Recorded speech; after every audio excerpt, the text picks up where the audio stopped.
All right, we're live. Live. We're doing it live. We'll do it live. Hey, everybody. Hey, everybody. It's National High Five Day Eve. And Conor and I are two of the people who first had the idea. Although, in truth, Conor is one of the people who first had the idea for National High Five Day. And then I sort of glommed on. So I'm a co-founder by 2 days removed. He's good in the glomming department. I will say that about Greg. If you need someone to glom, he's the guy to call into. Or recruiting people, glomming people on, which thank you for signing up to do this. I can't remember. Do you know the last National High Five Day thing that you and I did? Probably on campus at UVA. Oh, well, yeah, sure. I mean, there was always other stuff. I mean, like, do we want to get into it? We probably not. That ESPN guy, like, probably not. Okay, so to start the show, so we're 2 days away from National High Five Day, and so if you're watching this live, we're going to ask 2 trivia questions to celebrate being 2 days away and to celebrate the Facebook Live 5 themed trivia that we're going to be doing on National High Five Day at 5:55 p.m. Pacific time, 8:55 p.m. Eastern time, here on this Facebook channel. And so to kick off, we started to allude to the early days of National High Five Day. Conor, do you want to explain to people what National High Five Day is? Yeah. And back in 2002, we thought it would be a day of unity to bring people together by just hanging out in the center of our college campus at University of Virginia, giving people high fives to sort of just see if strangers would be receptive to the idea of just like, giving someone a high five and going about their day. Big success. It took off, and the next year people came and put us on the local news. And from there, like, it was a bullet you'll see right down there. President Obama tweeted about it back in the day. I nearly got hit by a car when I got the news like that because I was looking at my phone. It was in New Orleans and walked out into traffic. But, if the last thing I had ever seen was the president tweeting about our fake holiday, that would have been pretty cool. Peanuts right there, all sorts of... He died the way he lived. Yes.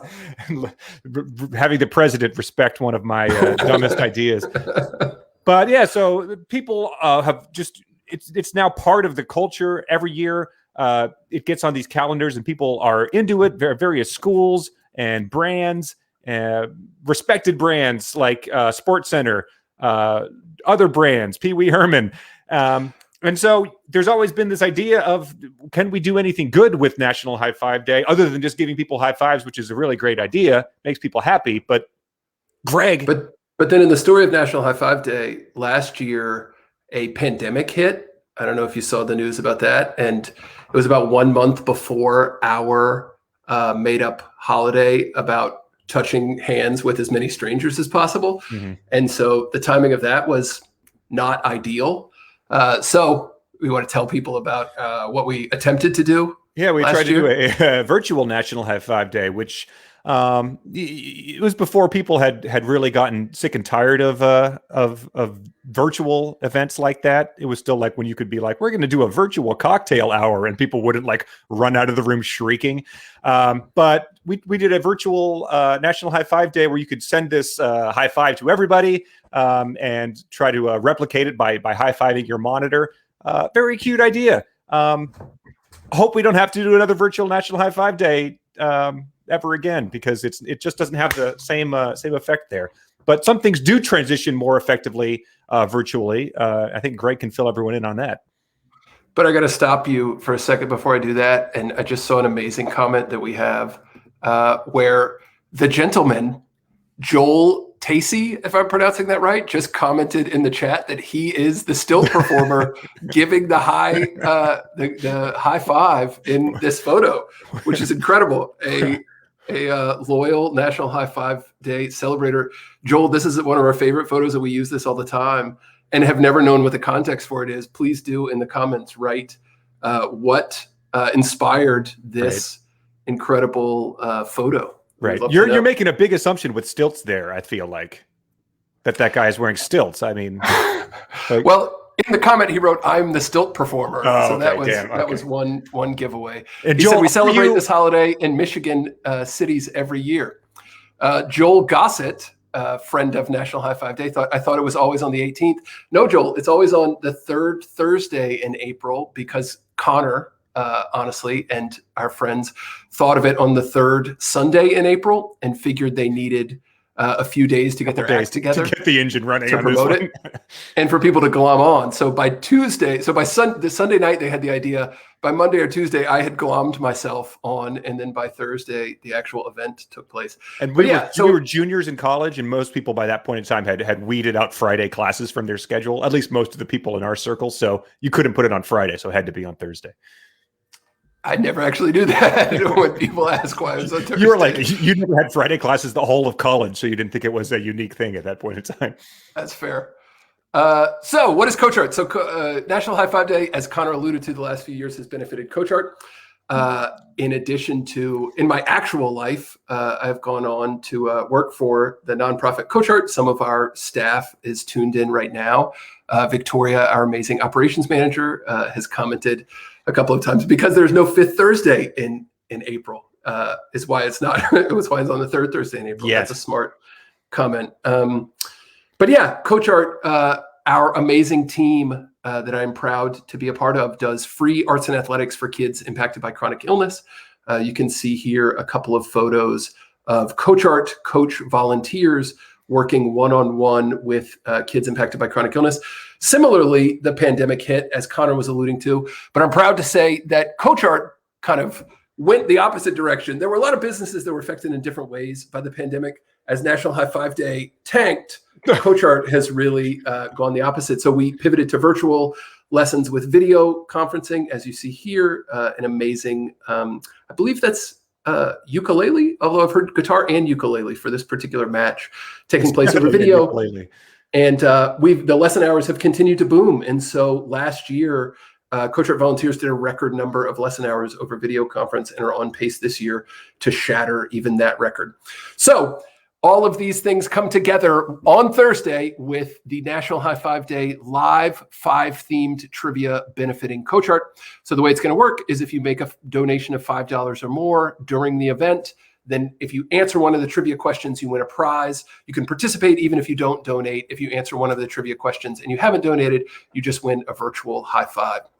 So I'm going to turn it over to Connor. So to prepare for this, we're asking 2 questions. Yeah, so Connor these are the ones that these were too good to make the cut for Thursday. That's why we're doing it here on this Tuesday stream. And so to clarify, answer the questions in the chat. First person to write the correct answer is the winner. Connor and I, it's on a little bit of a delay. Connor and I will not be able to see. And so someone from the National High Five Day Coach Art team, Colton, our amazing Devo manager, Devo director, is in the comments, and he'll be choosing the right answer. So Connor, I'll let you fire away with question 1. Thank you very much. The first question is, in 2007, the trivia show Are You Smarter Than a Fifth Grader premiered with this redneck host. Get it? It's got a 5 in there. We can take the answers in the chat, and I guess you can cheat if you want, but you might have someone in there who's faster on the draw than you are. So, what sort of a delay are we talking about here? 15 seconds, and so by the time they hear our voice, hopefully there will have already been a winner. Connor, did you ever watch Are You Smarter Than a Fifth Grader? No, after my Jeopardy performance, I was worried I would be embarrassed by that show as well. When I had a job watching television for a living, this was one of my assigned shows for about 2 episodes, and then they realized nothing funny was going to happen on this, and it got removed. Yeah, it was too straightforward. Was it like normal fifth graders, or was it like the spelling bee types? Oh, these were really smart fifth graders. Nobody was beating the fifth graders.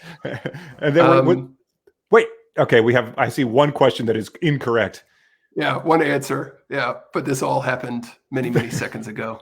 No one knows the answer to this, Joel? Seems like no one knows. Wow. All right, roll the prize over to question 2, I suppose. And actually, we should tell people on Thursday that you're allowed to look it up, but obviously it will delay you if you take time looking it up, because we want to have a winner for every. Oh, Molly wrote the answer 15 seconds ago. Molly, our fantastic deputy executive director at Coach Art. Nice. Got it right. It was Jeff Foxworthy. All right, question 2. Yeah, let's do it. Question 2 is, every year on National High Five Day, this character from How I Get Your Mother gets memed over and over. What's his name? Due to his high five enthusiasm. So we'll presume that somebody knew that right off the bat or is looking it up. That character is one of, right off the bat, I could think of like at least 3 sitcom characters. Emily we got it. Emily Coldarn. Very nice. Yeah. How many sitcom characters? I could think of at least 3 sitcom characters who were directly associated with high fives. David Putty. Well, don't give me this. Some of these are in the questions on Thursday. Oh, shit. That's like giving away a hint for Thursday's questions. I didn't see that in the document. All right. Well, so how does Emily get her prize? Well, there's no prizes. So this is the test day. There's no prizes. But on Thursday, if you're the first person to answer and you've donated to Coach Art, then our team will reach out to you, get your address, and send you the prize. And we're going to announce what the prizes are. Ooh, maybe a PlayStation 5 on theme. If you've got the budget for a PlayStation 5 to be one, that could be your donation. I think you've just offered to make a personal donation to the event. So before we sign off, we wanted to give the 5th question on Thursday night. This is a little hint for what that 5th question is going to be. So if you tuned into this promo, or if you watch it in retrospect anytime between now and Thursday, you get this hint and be ready for question 5. It's hypnotic. And then congratulations to the winners, which, and not surprisingly, are both from the Coach Art staff. This was... we went live unexpectedly and out of the blue. True. So we gave people no heads up except for the people on the Coach Art staff. They were the only ones who knew. And so congratulations to Molly Durr and Emily Coldarn, the 2 Coach Art. Emily is our program director in charge of one-on-one matches. And so if you see this and you decide that you want to do one-on-one coaching with a student like you see here, she would be the person who's running the team that gets you all set up with the person you want to work with. Conor, anything else you want to say before we sign off and get ready to log back on at 5:55 and 8:55 on Thursday? I don't. If that guy from the previous slide's available for volleyball lessons, I might take him up on it. The stilt guy or that guy, the shirtless guy? No. I'd take stilt lessons too. I'd also take stilt lessons. I wonder if people who are 6'8", people who are 6'8" ever get up 22. All right. All right. Well, if I can glom Conor into it, we might do one more promo in between now and Thursday night, maybe on Thursday morning if you're available. How many other five related questions are there? There's definitely harder topics to try to. I was looking up the 5th first lady today. That's how deep into it I was. Well, that we're just giving out hints left and right. All right, but we're going to sign off for now. Hopefully see everybody on Thursday night for 5 rounds of 5 trivia questions. Answer them in the chat. You'll be the winner. And by the way, virtual high five to both Molly and to Emily. They won at least that. And otherwise, we'll see you on Thursday night. Happy National High Five Day Eve. Eve. Bye.